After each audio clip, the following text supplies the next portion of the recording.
What's the story? How's things? We're making a Cosmo today, so just ice your glass, ice your martini glass or coupe, whatever you have, and let's get started.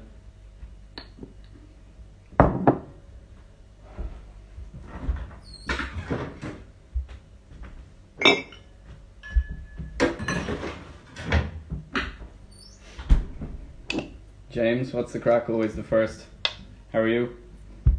For everyone who will be joining later, this is my citrus vodka. You could buy Absolute Citron yourself, but I'm going to be talking about that and flavoured vodkas in a while as well. But the easiest thing for me, and because I didn't want to buy a whole load of vodka, a load of citron vodka for no reason, I just put a load of lemon peels in last night, and it's kind of turned a yellowish colour now. I don't know if you can kind of see it, but it does the job, and it's really, really, really fresh and citrusy. So I am going to start with 45 of citrus vodka, 15 of Cointreau,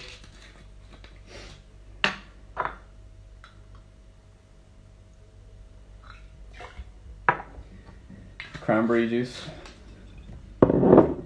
15 of this, 35 of this. Now, different cranberries have different kind of colour, so sometimes it's going to be a bit pink or a bit red, depending on what you use, and a tiny bit of lime juice, so about 5 mils, just to add a little bit of tartness to the drink. There you go. So, I'll shake this up.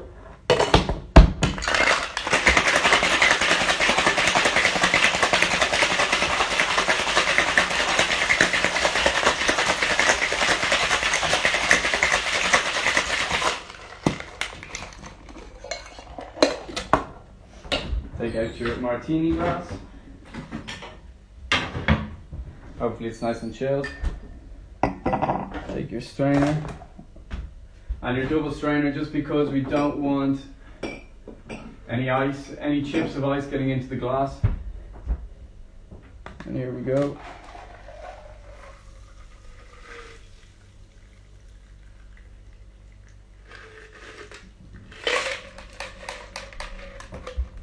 Cool. Now, this is kind of what makes the Cosmo a bit of an art, or a bit of a theatrical piece. I am going to blend this, hopefully. There you go.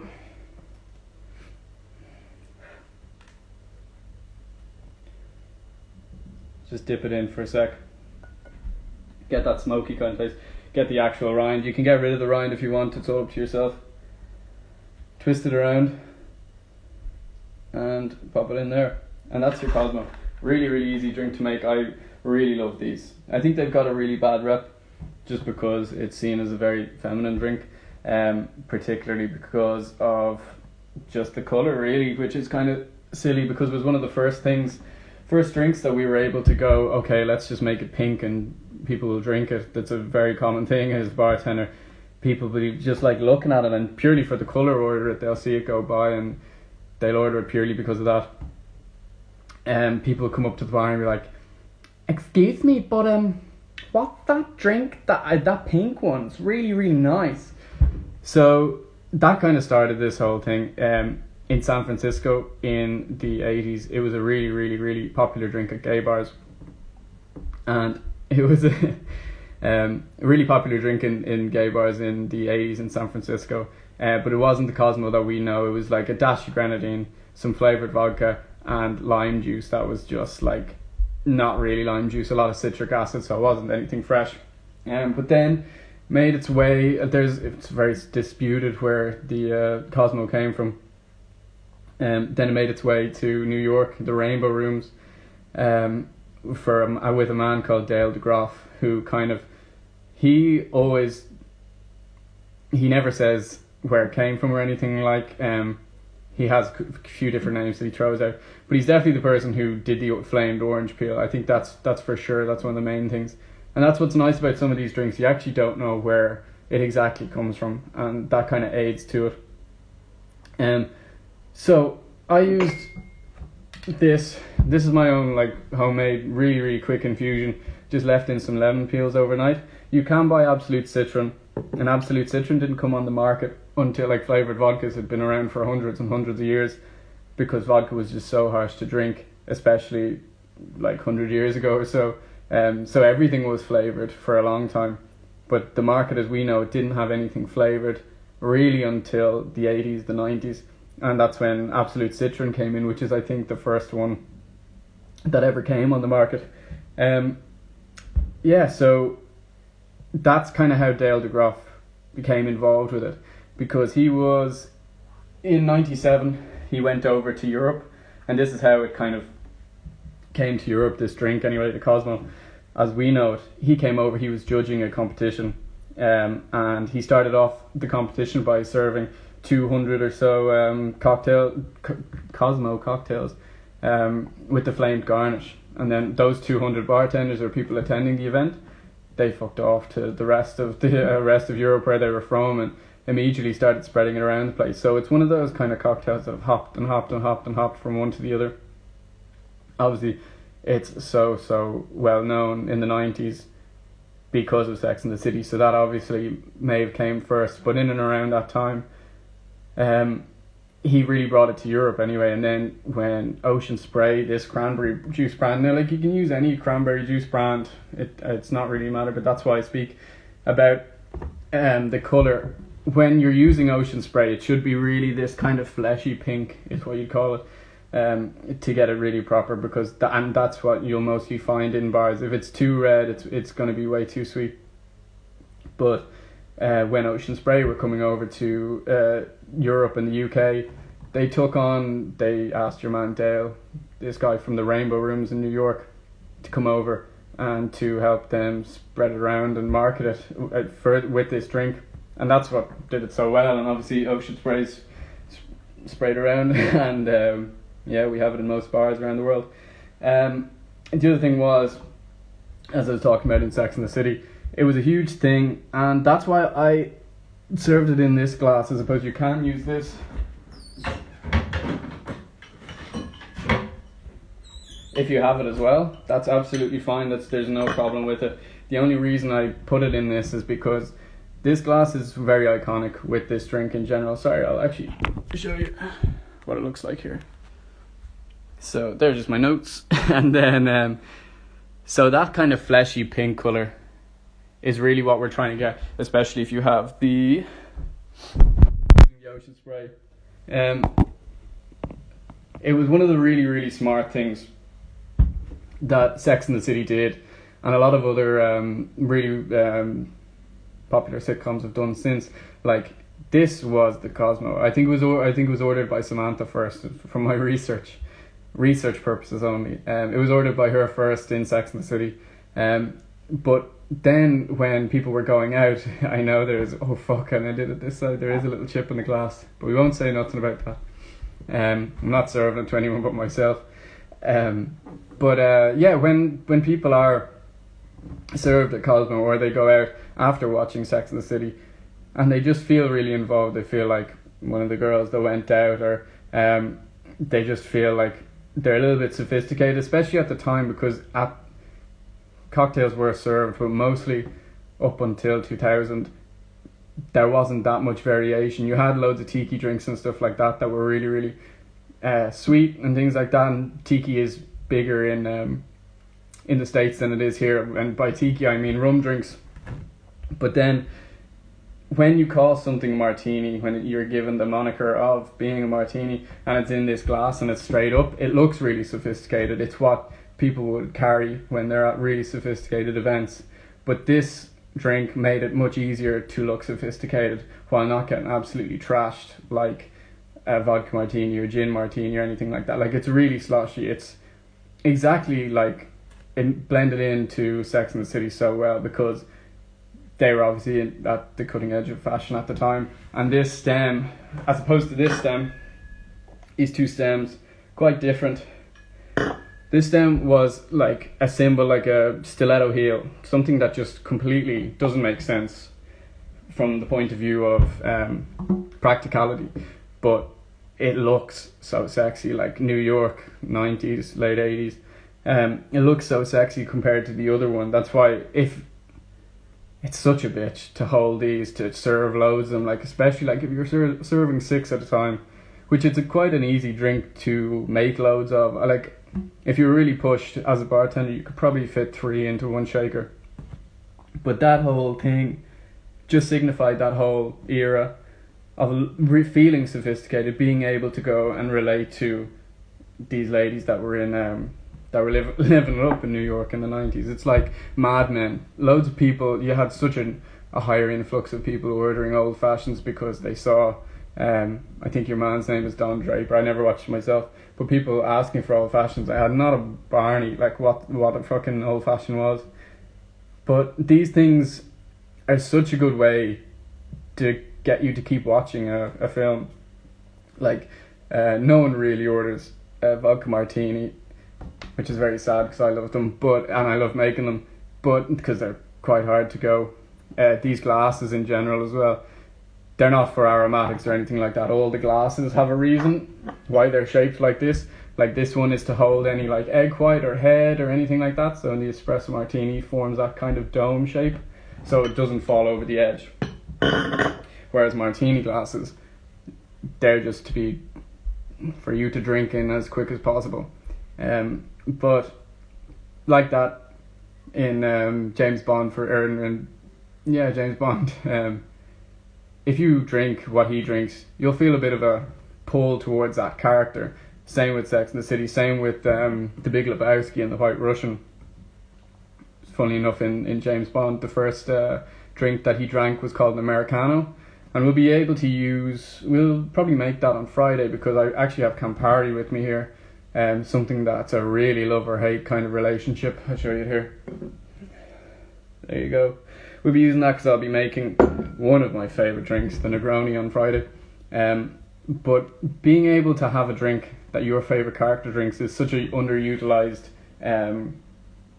strategy in getting people to watch your show. And it really, really worked with Ocean Spray and Absolute and everything like that. So well done to them. Another reason why it became really, really, really popular is because in the Rainbow Rooms, Madonna was doing a photo shoot, and she was pictured with this in her hand. And obviously, as I said, this stem mimics that stiletto heel, really kind of sexy, that shape. And she had a picture taken with it. And then the next day when those pictures were published, a load of German people, French people, Italian people, like the complete top of the like bar world, they were ringing your man Dale DeGroff in the Rainbow Rooms, and they were asking him what was in it. So he was the person. That's why people go towards him to figure out who got it, because he was the one who was the head bartender at the place at the time. He's not the person who invented it, but he's the person who got the story across more than anyone else. So that's just a reason, like how bartenders work. Like you could be really, really, really quiet and be a master mixologist, or you could be just a talker who's able to get a story across, and I love that aspect of it more than anything as well. This drink is also really, really great to use up your Cointreau. So if you're someone who loves margaritas and Cosmos, you should definitely invest in it. I think it was more expensive than Campari because I went to Tesco the other day to go pick up both of them. I think Cointreau was substantially more expensive. But if you do like margaritas and Cosmos, and you're trying this out for the first time, making drinks at home, it's 100% it's necessary for both of them. So I think that was about it. Just going to see, was there anything else in this? Because I was kind of forgetting things the last time, so I wrote some notes. Yeah. All good. Yeah. So, as I was talking about Campari a minute ago, we'll be making the, as you can see there. Actually, I'm going to drink this for a sec because I hate seeing it sitting there.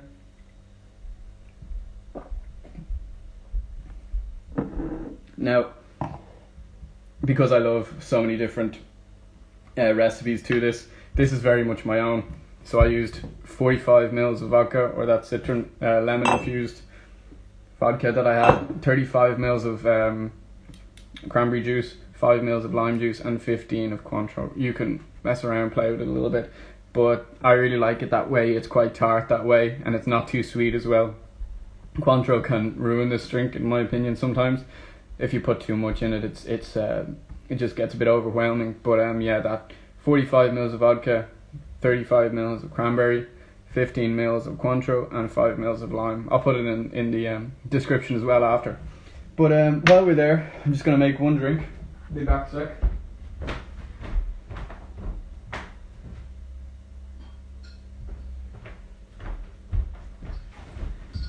To utilise the Campari that I have, I'll be making a drink that's quite big in London, or I suppose where Campari's from, Milan as well. It's literally just Campari and orange juice. It's a very bitter liqueur. No one really knows exactly what's in it, but it's been around for God knows how long. And if you do like Negronis, you can't skimp out on Campari. There's a very well known phrase that I go by, is that you're only as good as your worst ingredient, and that's why Negronis are such a staple and such a standard, because you can't make them with subpar ingredients. Like your gin, probably the worst you could do is like just have a really bog standard speed rail kind of gin.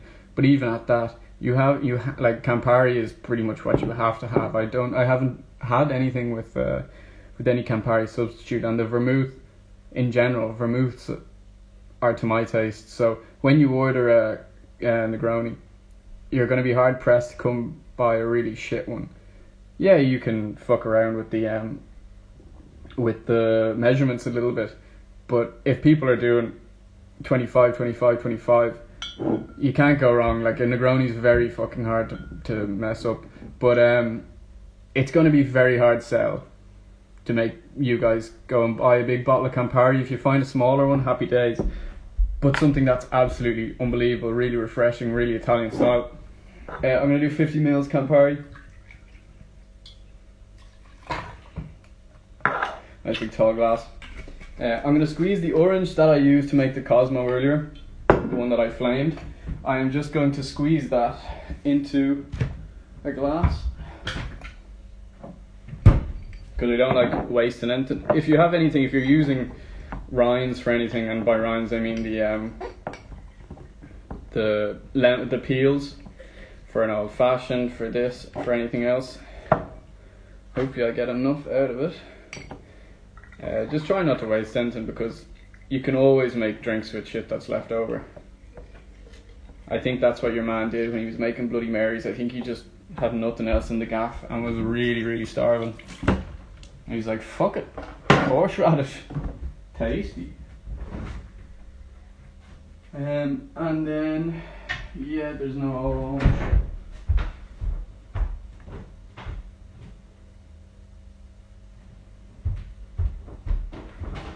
So there wasn't that much orange there.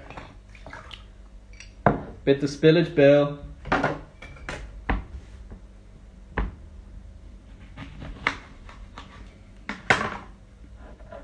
All I'm doing here is literally putting Campari and fresh orange juice. Because as I say, it's going to be a really hard sell unless you fucking love Negroni. Campari also goes really, really well in a spritz, but don't go overboard on it because it'll fuck you up. Plus, if you drink too much, I don't know. You're going to have to try it at some stage. That's why hopefully what people get out of these little tutorials is that after lockdown, you can go out and have drinks and try something new from what you've learned on this. I'm a fiend for using chopsticks as stirrers, so forgive me. I'm not a man for the big long twizzly fucking spoons that bartenders have.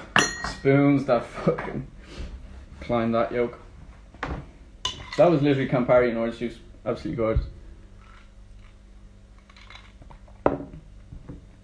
unbelievable. And if you have any questions about the drinks that I made today or anything, or any of the history surrounding it, give us a shout. Thanks very much everyone for joining in, and see you on Friday for Negronis. Thanks a million.